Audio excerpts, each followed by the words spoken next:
Further নাকি further.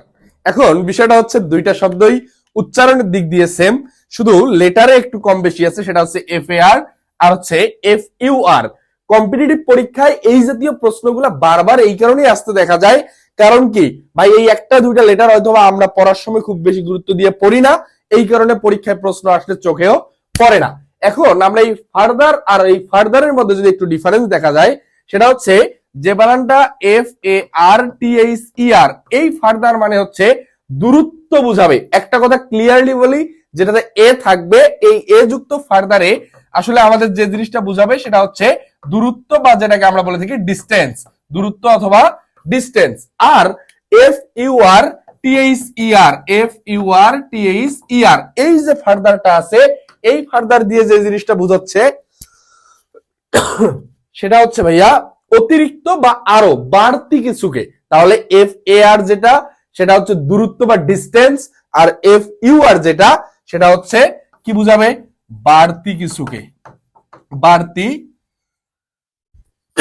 কিছুকে। তার মানে অতিরিক্ত অথবা আরো বা বাড়তি কিছুকে যেটা বোঝায় সেটা হচ্ছে FUR। তাহলে আমরা যদি একটু এক্সাম্পল দেখার চেষ্টা করি, Tangail is farther from Dhaka than Rangpur.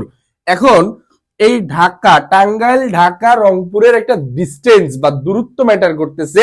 সেক্ষেত্রে আমরা দূরত্ব যদি বুঝাই, আমাদের যে বানানটা হবে FARTHER, Tangail is farther from Dhaka than Rangpur. সুতরাং এই বানানে ইউ, এই অপশনটা কারেক্ট হচ্ছে না। আমাদের এই প্রশ্নের কাঙ্ক্ষিত অ্যান্সার হবে বি নাম্বারটা, Tangail is farther from Dhaka than Rangpur.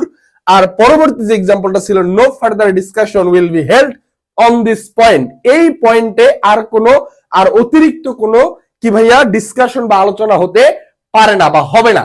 No further discussion will be held on this point, এই পয়েন্টে আর অতিরিক্ত কোনো বা আর বাড়তি কোনো আলোচনা হবে না। সুতরাং এক্ষেত্রে যে বানানটা হবে সেটা হচ্ছে FURTHER। সুতরাং এইখানে FA আছে, এখানকার এই অপশনটা হচ্ছে না, কারেক্ট হবে বি নাম্বারটা, no further discussion will be held on this point. Further এবং ফার্দার অর্থাৎ এ এবং ইউ এর যে ডিফারেন্সটা আছে, আশা করি আপনারা সকলেই ক্লিয়ার হয়ে গিয়েছেন। এবং বিশ্ববিদ্যালয় ভর্তি পরীক্ষা সহ যে কোনো কম্পিটিটিভ পরীক্ষায় এই সেগমেন্টগুলো থেকে প্রশ্ন কিন্তু বারবার আসতেই দেখা যায়। নিত্য নতুন ভিডিও নিয়ে আবার হাজির হব সেই প্রত্যাশায় আজকে এখানে শেষ করছি। আল্লাহ হাফেজ, আসসালামু আলাইকুম।